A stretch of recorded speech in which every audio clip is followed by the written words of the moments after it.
ఇప్పుడు మీ చారిటీ గురించి ఒక మాట నేను అడగాలనుకుంటున్నాను మిమ్మల్ని. మీరేంటంటే రెగ్యులర్‌గా గూడా అంటే మీ డే మీరు చూసుకుంటే నాకు తెలిసి అట్‌లీస్ట్ 10, 20% మీది చారిటీ కిందకి ఉంటుంది. అంటే మీరు కావాలని ప్లాన్ చేసుకొని ఒకటి చేయాలని గాదు.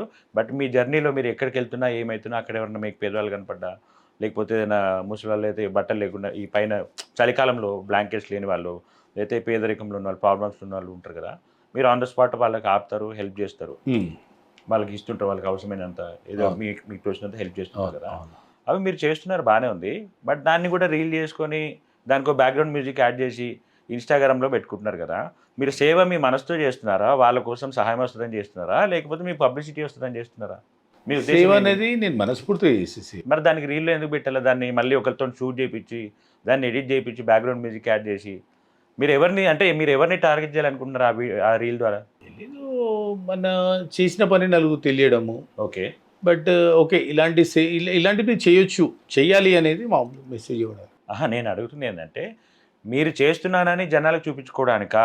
లేకపోతే నేను చేస్తున్నాను ఎవరైనా అవసరం ఉంటే నా దగ్గరికి ఇంకా అప్రోచ్ అవ్వాలనే మార్గాన్ని క్రియేట్ ఇది చేయడానికా గిట్ట అని అంటే అడుగుతున్నా. లాస్ట్ టైమ్ నా ఇంటెన్షన్ అదే ఉండే. ఎవరైనా ఓకే. ఉంటే చూసిన వాళ్ళు వస్తుంటారు. చాలామంది వస్తుంటారు. ఓకే. చేస్తుంటారు. మామూలుగా చూస్తుంటారు. చేసేవాళ్ళు దాన్ని చూసి వచ్చేవాళ్ళు గిట్ట ఉన్నారు. నాతో ఓకే. అయినంత మాత్రం నేను చేస్తుంటాను. ఓకే. ఓకే. సో, స్పోర్ట్స్‌కి డిసిప్లిన్ చాలా ఇంపార్టెంట్ గదా! చాలా ఇంపార్టెంట్. మీరెంత డిసిప్లిన్ లైఫ్‌లో? చెప్పాను కదా! నేను 8 స్పోర్ట్స్ రిలేటెడ్ పర్సన్ ఎవరైనా సరే 6 లోపే డిన్నర్ ఫినిష్ చేసేయాలి. హ్మ్. ఏదో లైట్ తీసుకొని 8కే పడుకోవాలి. మార్నింగ్ 4:00 వరకు ఫీల్డ్‌లో ఉండాలి. అది ఏ ఫీల్డ్ అయితే డిఫరెంట్ వేరే. ఇప్పుడు ఆటోమేటిక్ ఆ సిస్టము, ఆ లెక్క అంతా వేరేనే ఉంటుంది మాకు. సో, మీరు లైఫ్‌లో చాలా బిజీ. జర్నలిస్ట్‌గా స్టిల్ గూడా ఉన్నారు. హోప్ ఫౌండేషన్ ద్వారా మీ సేవా కార్యక్రమాలు చేస్తున్నారు. అవునా? ఇన్ని చేస్తున్నారు గదా! అవును. అయినా గూడా మీరు మీ యొక్క కల్చరల్ సైడ్ ఉంటది మీది. అవును. మీరు మంచి సింగరు. మీరు మంచి డాన్సరు. సో, అది ఎట్లా మీలో మెయింటైన్ అంటే జనరల్‌గా ఇట్లాంటి బిజీ షెడ్యూల్‌లోకి వచ్చిన తర్వాత చాలామంది అవి మర్చిపోతుంటారు లైఫ్‌లో. అవును. అవును. దానిలోకి పోదు గదా! మీరది ఎట్లా మీ లైవ్‌లో దాన్ని ఇంకా స్టిల్ లైవ్‌గా పెట్టుకుంటూ వస్తున్నారు? ఇంకా పెట్టాలి. ఇంకా ఇప్పుడిప్పుడే బిగిన్ అది. ఓకే. డాన్స్ అంటే కొద్దిగా నేను వర్కౌట్ చేస్తాను. కొద్దిగా బాడీ ఫ్లెక్సిబుల్ ఉంటుంది. ఆ! అండ్ సింగింగ్ అంటే కొద్దిగా ఉంది. అప్పటి నుండి నాకు సింగింగ్ అనేది కొద్దిగా ఐడియా ఉంది. కళాకారుడున్నాడు మీలో. కళాకారుడా? ఇంక దానికి ఇక సింగింగ్ చేస్తుంటా. కళాకారుడు అంటే కళాకారుడు ఎందుకంటే అందరికీ రాదు కదా! వినడమే వస్తుంది. పాడడం అనేది అంత అదే. ఈజీ అదే. కాదు. మా కోసం అంటే చిన్న ఒక లైన్ పాడతారా? ఏం పాడాలండి? మీ ఇష్టం ఏదో ఒక సాంగ్ చిన్నది. హిందీ సాంగ్. మీ ఇష్టం ఏదో ఒకటి. जब कोई बात बिगड़ जाए, जब कोई मुश्किल पड़ जाए, तुम देना साथ मेरा ओ हमनवा. సూపర్. Thank you. చాలా బాగుంది. సాంగ్ అది హిందీ సాంగ్. అవును. అది నేను పుట్టినప్పుడు వచ్చిన సాంగ్ అది. అవునా? దాన్ని పోనీ నేను చూశాక అనేది. సో, మ్యూజిక్‌లో ఎలాంటి టైప్ ఆఫ్ మ్యూజిక్ ఇష్టం మీకు? జనరల్‌గా హిందీ ఎక్కువ ఉంటుంది. నాకు ఓల్డ్ సాంగ్స్ అవన్నీ బాగుంటుంది. అంటే మామూలు ట్రెడిషనల్ మ్యూజిక్ బాగుంటుంది. మీరు ఇన్ని సంవత్సరాల నుంచి ఇన్ని కోట్లు ఖర్చు పెట్టి ఉంటారు. మీ దగ్గరకు వచ్చిన వాళ్ళకి కాదనకుండా హెల్ప్ చేస్తూనే ఉన్నారు. డిసిప్లిన్డ్‌గా తప్పకుండా ప్రతి శనివారం ఆ అకౌంట్ పెరుగుతున్నా సరే, మీరు అట్లానే అన్నదానం చేసుకుంటూ వస్తున్నారు కదా! మీరెందుకు పాలిటిక్స్‌లోకి వెళ్ళట్లేదు?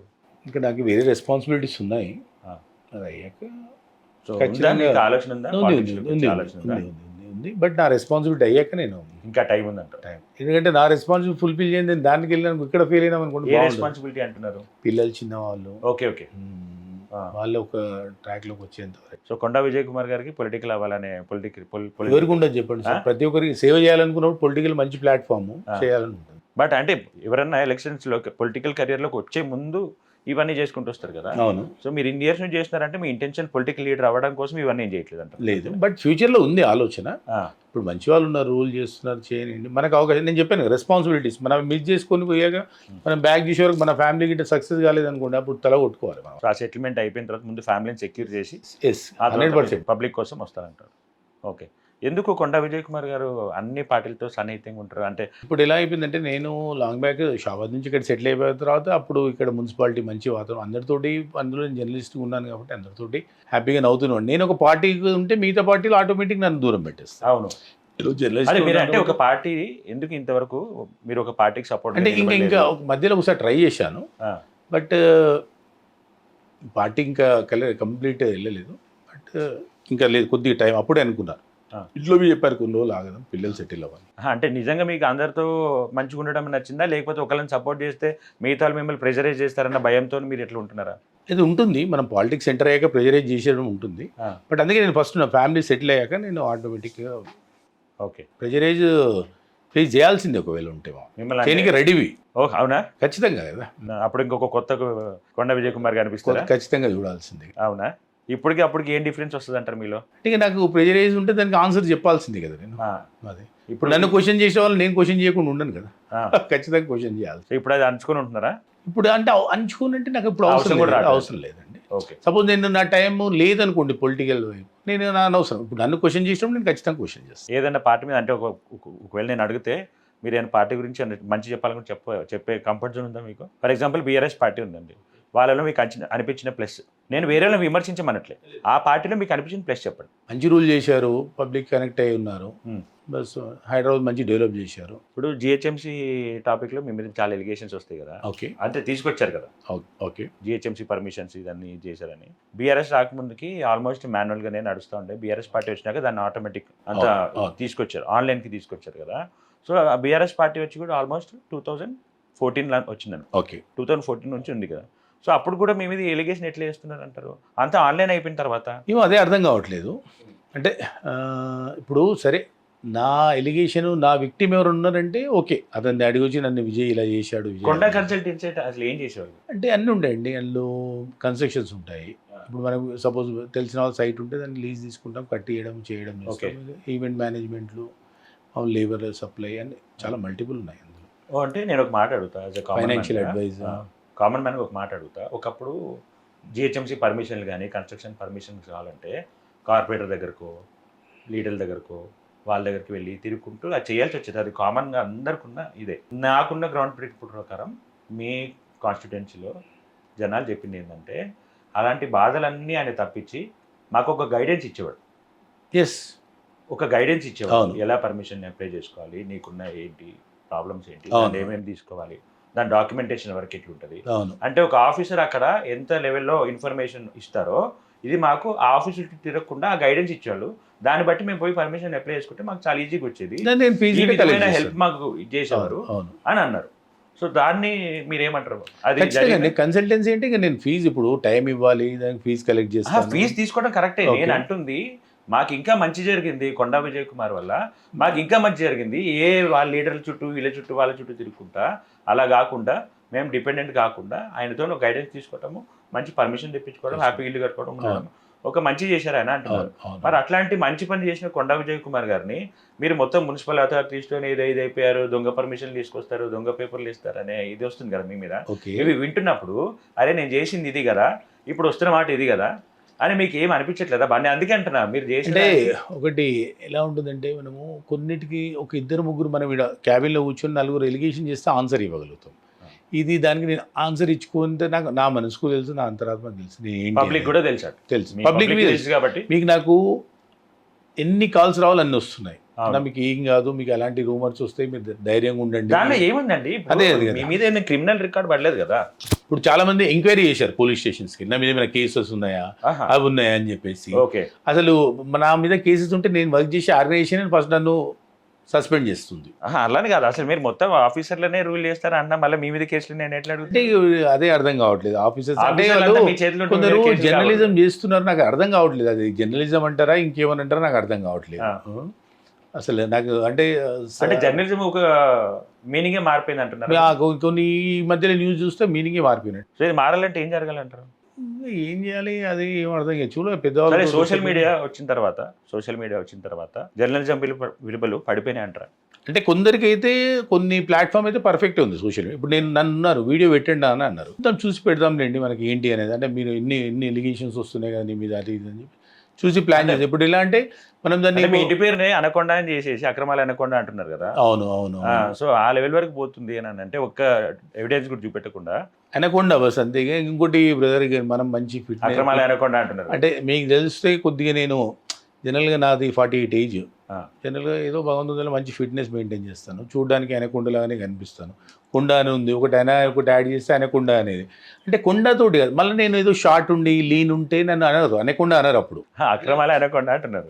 అదే బ్రదర్. ఇప్పుడు నేను అంటే అనకొండ అనడానికి ఇప్పుడు నేను లీన్ ఉండి షార్ట్ ఉందని అనుకోండి, కొండ అని చెప్పేసి అది డిఫరెంట్ కొండ అనేవాళ్ళు. అది క్యాట్ కొండనో ఇంకేదో ఏదో అలా సో అది మీకు నచ్చింది అయితే మొత్తానికి అది. ఖచ్చితంగా నచ్చింది. అనకొండ అంటే Enjoy మంచిదే చేస్తున్నారా కదా. compliment ని? సో మీరు ఒప్పుకుంటారా కొండ విజయ్ కుమార్ గారు అనకొండ? అనకొండ టైటిల్ సూటబులే, సూటబులే title suitable. Suitable. So thumbnail వేసుకోవచ్చా? నేను అనకొండనే అంటున్నా, కొండ విజయ్ కుమార్ అని వేసుకోమంటారా? అనకొండ అంటే వాళ్ళు పెట్టారు, ఇచ్చారు, బట్ సూటబుల్ అయితే తమ్నేల్ వేసుకోవచ్చు. అంటే కొందరికి సపోజ్ మనం సడన్గా వెళ్ళేసి వాళ్ళ పరిస్థితి బాగాలేకుంటే పోయేస్తే అనకొండలాగా మాకు వచ్చేసి హెల్ప్ చేసిపోయాడు అని చెప్పేసి అనకొండలాగా అడ్డుపడ్డాడు అనేది వస్తుంది. ఇప్పుడు సేవలో మీరు అనకొండనే కదా యాక్చువల్గా, మీరు చేసే కార్యక్రమాలన్నిటికీ సోషల్ సర్వీస్కి మీరు అనకొండలనే. ఇప్పుడు మొన్న నా దగ్గరికి ఒక లేడీ వచ్చింది, నేను హడావిడిగా ఇదే సూర్యాబాయి వచ్చే ముందు వచ్చింది, ఏందమ్మా అని అన్నా. నేను అర్జెంట్ వెళ్ళాలమ్మా అంటే, సార్ నాకు ఇది ఒకటి చిన్నది ఒక స్కూల్లో అడ్మిషన్ కావాలి సార్, అది ఒక చారిటబుల్ ట్రస్ట్ నడిపించి మంచి స్కూల్ అండి, అక్కడ అడ్మిషన్స్ దొరుకు 2 ఉన్నాయి సార్, నాకు అర్జెంట్ అన్న. నాకు హడావిడి మొత్తం లగేజ్ బి నేను ప్యాక్ చేసుకోలేదు. మా అబ్బాయితో నేను కాల్ చేయించాను ఆ స్కూల్కి, నావన్నీ 606 ఉంటాయి. నేను కాల్ చేశాను, నా నెంబర్తో కాల్ వెళ్ళింది. నేను వెళ్ళాక వాళ్ళకి కాల్ బ్యాక్ చేశారు వాళ్ళు, స్కూల్ వాళ్ళు. ఎవరండి అంటే సో విజయ్, కొండ విజయ్ హోప్ ఫౌండేషన్ నుంచి. అక్కడ ఉన్న కాల్ తర్వాత వాళ్ళకి సంబంధించిన వాళ్ళకి కాల్ వెళ్ళి వాళ్ళు నాకు కాల్ చేశారు. ఓకే విజయ్ ఇట్లా మీరు కాల్ చేశారంటే స్కూల్కి, మన వాళ్ళు తెలిసిన వాళ్ళు ఉన్నారు, మీకు అడ్మిషన్ అంటే ఇచ్చేద్దాం అంటే, అది హ్యాపీగా ఉంటే ఇంకేందండి. మామూలుగా వాళ్ళు రావడము నాకు అంత పరిచయం లేదమ్మా, ట్రై చేస్తాను తిరిగి, నేను ఢిల్లీ వెళ్తాను, వచ్చాక కావాలంటే స్కూల్కి వెళ్దాం అన్న. అంతలోపే వాళ్ళకి అయిపోయింది. అది అప్పుడు అనకొండలాగానే అనిపిస్తుంది కదా, అమ్మ మా దగ్గరికి వెళ్ళాము, టీ ఇస్తాము, కాఫీ ఇస్తాము, అందరికి ఇస్తాము. ఈడ స్టాండర్డ్ బట్టి ఉండదు మామూలుగా, అది ఇచ్చాము వచ్చి అందరికి ఒకటే ఉంటుంది, మంచి రిసీవింగ్. ఆమె అనుకుంటుంది కదా, వీరమ్మ రౌండమ్మ పుండమ్మ, ఇప్పుడు నాకు ఓపిక లేదనుకో, లేదమ్మా నా తోడు కాదు అవన్నీ నాకు కాదు అని చెప్పి నేనేమన్నా ఇదా అదే అని గిట్ట అన్నా.